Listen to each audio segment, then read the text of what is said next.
नमस्कार, आप देख रहे हैं नॉस्टार हिमाचल लाइव में मैं रूबी स्वागत करती हूँ आपका। रुक करते हैं खबरों की ओर। मुख्यमंत्री वीरभद्र सिंह से जुड़े मामले में उनकी पॉलिसी करवाने वाले LIC एजेंट की गिरफ्तारी ने हिमाचल की सियासत गरमा दी है।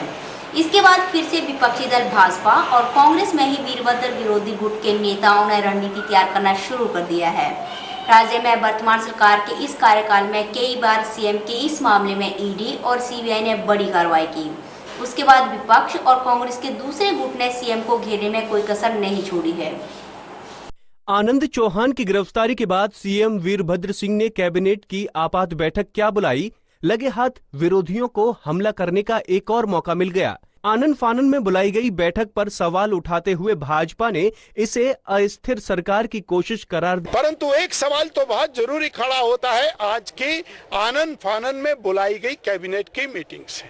कैबिनेट की मीटिंग आनन फानन में बुलाई गई और उसके अंदर पहले की तरह से वही रिपीट करते हुए सिंगल लाइन सॉलिडेरिटी का एजेंडा, यानी कहीं ना कहीं सरकार में हलचल तो जरूर। आनंद चौहान की गिरफ्तारी के बाद हिमाचल की सियासत में भूचाल आ गया है। बिंदल ने कहा कि वीरभद्र सरकार इस कार्यकाल में 3 बार आपात बैठक बुला चुकी है। भाजपा सवाल कर रही है कि वीरभद्र सिंह को आय से अधिक संपत्ति में किसका डर है। मंडी में मेरी लाडली योजना के तहत कोलकाता के मणिमूर ने अपने घर पर बेटी होने पर एक अनूठी पहल शुरू की है। देखिए इस रिपोर्ट में। कोलकाता के ममीनूर हुसैन के घर बेटी आई तो उन्होंने एक ऐसा अभियान शुरू कर दिया जिसकी आप भी तारीफ किए बिना नहीं रह पाएंगे। पेशे से टेलर ममीनूर बेटी के जन्म के बाद महिलाओं को आत्मनिर्भर बनाने के लिए कपड़ा कटिंग की नई से नई तकनीक सिखाने में जुट गए हैं, वो भी बिल्कुल मुफ्त। हिमाचल में इस कार्यक्रम को चलाना चाहूँगा आगे। अगर इस संस्था को सहयोग मिला सभी माता बहनों का और सभी जिला प्रशासन से भी और सभी ग्राम पंचायत का, तो इच्छा है कि पूरे हिमाचल में इस काम को करना चाहिए। मंडी प्रशासन ने मेरी लाडली नाम से एक अभियान की शुरुआत की है जिसके तहत लोगों को बेटी बचाने का संदेश दिया जाता है। ममीनूर इस अभियान के मुरीद हैं, वहीं उनकी इस अनूठी पहल की महिलाएं भी तारीफ कर रही। हमने कटिंग सीखी है, जो इन्होंने फार्मूला बनाया है उसे हमने जल्दी सीखी है। इन्होंने अपनी बेटी की खुशी से हमारे को। ममीनूर ने अपनी बेटी का नाम चांदनी रखा है। हालांकि बेटी की सही परवरिश के लिए ममीनूर ने पत्नी शबाना और बेटी को अपने परिवार के पास भेज दिया है और वो खुद देवभूमि में महिलाओं की मदद के लिए जुट गए हैं। ममीनूर ने अब बेटियों की मदद के लिए एक संस्था चलाने का फैसला किया है। काला अम्ब में पुलिस ने 2 किलो 700 ग्राम अफीम बरामद की है। पुलिस ने अफीम एक ट्रक से बरामद की है। अफीम आधा किलो की पैकिंग में रखी गई थी। पुलिस के अनुसार ट्रक का इस्तेमाल केवल अफीम के लिए किया गया है। पुलिस ने गुप्त सूचना के आधार पर कार्रवाई की। अफीम की स्थानीय कीमत 6 से 7 लाख रुपए आंकी गई है, जबकि अंतर्राष्ट्रीय बाजार में इसकी कीमत 15 से 20 लाख रुपए के करीब है। पुलिस ने 4 युवाओं को गिरफ्तार किया है। इनमें उत्तराखंड का राजू खरती, शंकर थापा, नवीन और शिमला के जुब्बल का बिशन सिंह शामिल है। ASP विनोद धीमान ने बताया कि राज्य के बॉर्डर पर हर गाड़ी पर नजर रखी जा रही है। इससे पहले भी काला आम से ड्रग्स माफिया को पकड़ा गया था। इसके पास से भारी मात्रा में नशीले पदार्थ मिले थे। साथ ही इस मामले में कई और लोगों को भी गिरफ्तार किया गया है। उन्होंने बताया कि जिला के बॉर्डर के अलावा भीतर भी पुलिस सतर्क है और नाहन शहर में अब नशे के कारोबार करने वाले लोगों पर शिकंजा कसा जा रहा है। कई क्षेत्रों में अभी भी पुलिस अपनी कार्रवाई कर रही है। नाहन पुलिस ने बड़ी कामयाबी हासिल करते हुए अंतर्राज्यीय अफीम सप्लायर गिरोह का पर्दाफाश किया है। ये गिरोह हिमाचल सहित पड़ोसी राज्य उत्तराखंड, पंजाब, हरियाणा, दिल्ली जैसे कई राज्यों में अफीम की सप्लाई करता है। पुलिस ने गिरोह के 4 सदस्यों को 2 किलो 700 ग्राम अफीम के साथ गिरफ्तार किया है।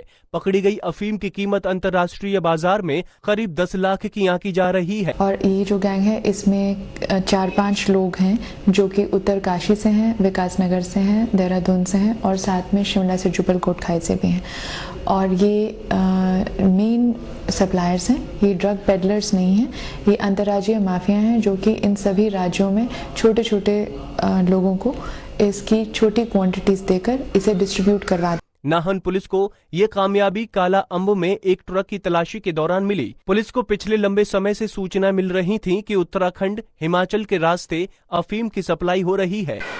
मुख्यमंत्री वीरभद्र सिंह के खिलाफ आजकल हिमाचल प्रदेश में सियासत गर्मा गई है, लेकिन उनके मंत्री अभी भी उनके साथ हैं। यह पता उनकी बातों से चलता है। आप भी डालिए एक नजर। देखिए, जहां तक वीरभद्र जी का सवाल है, वो सबसे सीनियर मोस्ट एस्टेब्लिश नेता है और यही सीएलपी ने कहा है कि इस पूरी कैबिनेट ने कहा है कि पूरी कैबिनेट उनके साथ सॉलिडली खड़ी है। No, जैसे कहना चाहिए problems, no problems for us. That's what I say. It is they try to create crisis for nothing.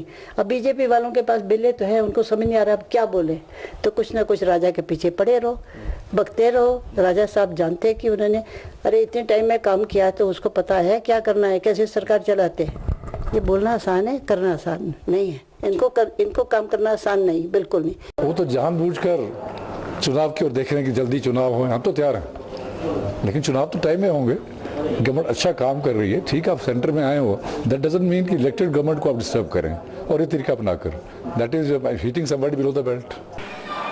Short मजदूरों की अनदेखी, माकपा नेताओं को जंगल में छोड़ने के विरोध में माकपा कार्यकर्ताओं की ओर से सोमवार को डीसी ऑफिस पर मुख्यमंत्री वीरभद्र सिंह का पुतला जलाने को लेकर पुलिस माकपा कार्यकर्ताओं में तीखी नोकझोंक हो गई। जैसे ही माकपा कार्यकर्ता डीसी ऑफिस पर पुतला जलाने के लिए पहुंचे, पुलिसकर्मियों ने पुतला छीन लिया। इस दौरान पुलिस अधिकारियों और माकपा नेताओं के बीच खासी बहस भी हुई। स्थिति को देखते हुए करीब 10 मिनट बाद माकपा कार्यकर्ताओं ने पहले से बनाया हुआ दूसरा पुतला जला दिया। उपायुक्त कार्यालय के बाहर लगभग 300 के करीब पुलिस कर्मचारियों के तैनात होने के बावजूद भी सीएम का पुतला जलाने से नहीं रुक पाए। हिमाचल प्रदेश में पुलिस द्वारा प्रदेश सचिवालय के बाहर बीते 9 जुलाई को अनशन पर बैठे माकपा नेताओं को जबरन उठाकर शिमला के बाहर साधु पुल में बेहोशी की हालत में छोड़ने के विरोध में माकपा कार्यकर्ताओं ने पूरे प्रदेश में मुख्यमंत्री वीरभद्र सिंह के पुतले जलाए। ये पुतले सीपीआईएम राज्य कमेटी के आह्वान पर जलाए गए, जिसमें सीटू के कार्यकर्ता भी शामिल रहे। इसके तहत राजधानी शिमला में भी डीसी ऑफिस के बाहर पार्टी द्वारा जोरदार प्रदर्शन किया गया। प्रदर्शन के दौरान मुख्यमंत्री का पुतला जलाने की कोशिश कर रहे माकपा कार्यकर्ताओं और पुलिस के बीच खूब शीना झपटी हुई। सीपीआईएम राज्य सचिव डॉक्टर ओंकार शाह ने मुख्यमंत्री पर तानाशाह होने का आरोप लगाया है और मांग की है कि कामरेड राकेश सिंघा को अचेत अवस्था में साधु पुल के जंगल में छोड़ने तथा संविधान श्रम कानून का गला घोटने के लिए तुरंत इस्तीफा देना चाहिए। एक तरफ वीरभद्र सिंह के खिलाफ विरोधी लगातार हमलावर हैं, तो वहीं सीपीएम नेता राकेश सिंघा के खिलाफ साजिश का आरोप आग में घी का काम कर रहा है। पूरे प्रदेश में सीएम वीरभद्र का विरोध हो रहा है। मजदूर संगठन सीटू ने सीएम वीरभद्र का पुतला जलाकर विरोध किया है। रामपुर में सीटू के क्षेत्रीय सचिव राकेश सेवगी ने सीएम वीरभद्र को दमनकारी करार दे दिया। वीरभद्र का जो मंच है अपने विरोधियों को खत्म करने के लिए राजनीति, उसके विरोध में हम लोग खड़े हो रहे हैं और प्रदेश के जो मजदूर है, किसान है, छात्र, उसको हम न्याय दिलाएंगे। सीटू का विरोध राजधानी शिमला में भी हुआ।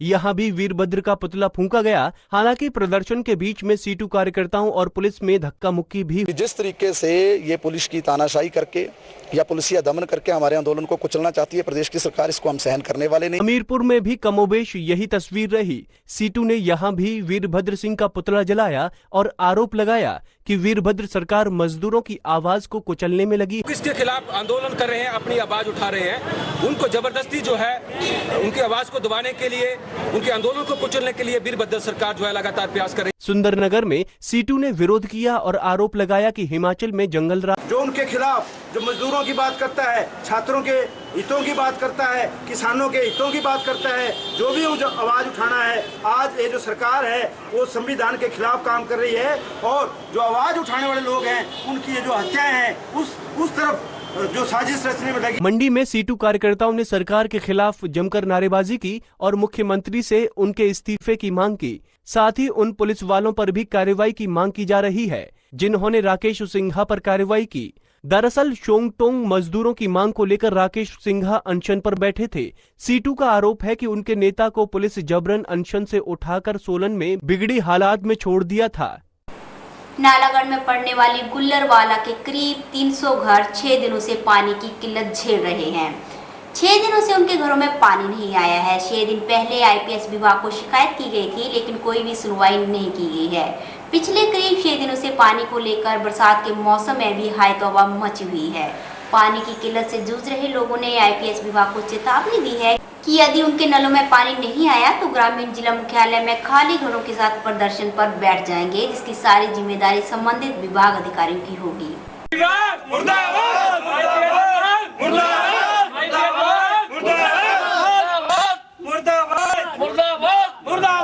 नारेबाजी कर रहे इन लोगों के गले सूख चुके हैं। इनके घर में पिछले 6 दिनों से पीने का पानी नहीं आया है। नालागढ़ में पड़ने वाली गुल्लरवाला के करीब 300 घर पीने के पानी को तरस चुके हैं। आईपीएच विभाग को 6 दिन शिकायत किए हो गए हैं, लेकिन अब तक विभाग की तरफ से कोई सुध नहीं ली गई है। 300 घर पानी को तरस चुके हैं। अब समझ ये नहीं आ रहा कि पशुओं को पानी कहां से दे और खुद की प्यास कहां से बुझे। आज तक ना तो उनका कोई कर्मचारी आया, ना लेबर आ रही है देखने के लिए।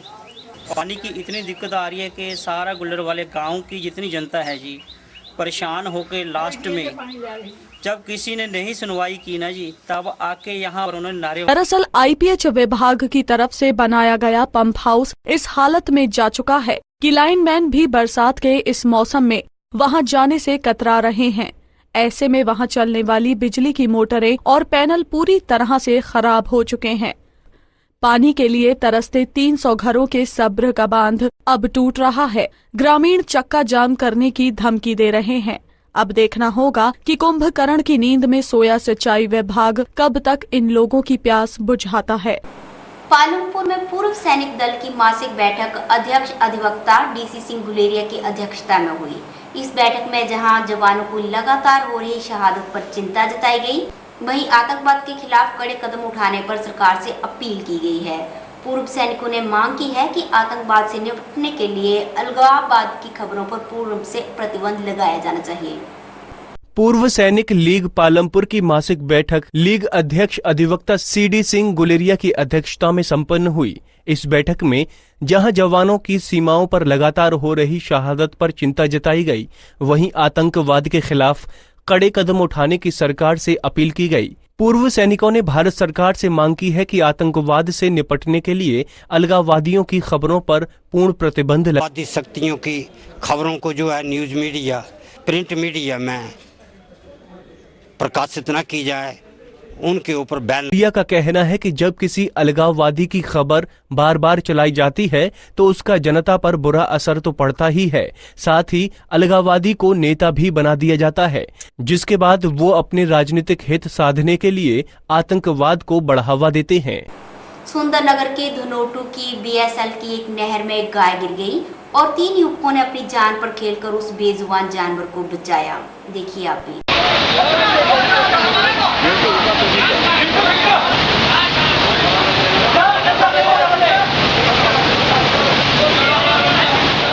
ये तस्वीरें गवाह हैं कि किस तरह 3 युवकों ने एक बेजुबान को बचाने के लिए अपनी जान को दांव पर लगा दिया। सुंदरनगर के धनोटू की बीएसएल नहर में एक गाय गिर गई। नहर में गिरने के बाद गाय 1.5 किलोमीटर तक पहुंच गई। बेजुबान की जान को बचाने के लिए लोग भी नहर के साथ साथ भागने लगे। तभी उसे बचाने के लिए 3 युवक अपनी जान की परवाह किए बगैर नहर में कूद गए। गाय को बचाने के लिए उनका जज्बा पूरा शहर देख रहा। नहर में गिरी हुई गाय को देखा तो हमने गाय का पीछा काफ़ी 1 घंटा में पीछा करते करते हुआ। काफ़ी आदमी हमारे साथ उसको निकालने की कोशिश कर रहे थे। कोशिश करते करते कई बार हम नहर में कूदे, कई बार हम नहर से निकले और हमारे साथ श्री चुनीलाल चौहान जी भी थे। उन्होंने बहुत निकालने की कोशिश की। वो लास्ट तक हमारे साथ रहे। तो हम लास्ट में यहाँ कंट्रोल गेट के पास पहुंच गए। तो कंट्रोल गेट में हमने कम से कम आधा घंटा गाय को निकालने की कोशिश। पानी के तेज बहाव के बीच करीब आधे घंटे तक गाय को बचाने की कोशिश होती रही।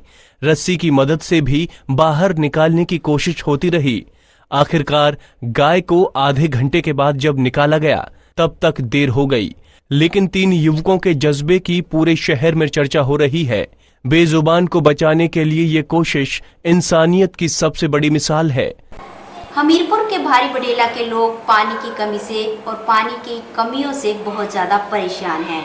इस बारे में उन्होंने एक ज्ञापन भी विभाग को सौंप दिया है। उन्होंने कहा है कि भारी बडेला पेयजल योजना में जो कमियां हैं उन्हें जल्द से जल्द दूर किया जाना चाहिए, जिसके तहत बुद्धवी खड्ड पर बनी गैलरी की सफाई और पंप हाउस से पानी उठाने को बंद करना और पेयजल की क्लोरेशन करना इत्यादि शामिल हैं। इस बारे में विभाग को ज्ञापन सौंपकर अल्टीमेटम दे दिया गया है। लंबे समय से पेयजल समस्या से जूझ रहे ग्रामीणों का गुस्सा फूट पड़ा और उन्होंने विभाग के अधिकारियों को ज्ञापन सौंपकर अल्टीमेटम दे डाला। ग्रामीणों की मांग है कि हमीरपुर के भारी भड़ेला पेयजल योजना में जो अनियमितताएं हैं उन्हें दूर किया जाए, जिसके तहत गुदवी खड्ड पर बनी गैलरी से गाद की सफाई, पंप हाउस से पानी उठाने के प्रबंध को समाप्त करना और पेयजल की क्लोरीनेशन सुनिश्चित करना शामिल। 6000 लोग जो हैं इसमें इफेक्टेड हो रहे हैं।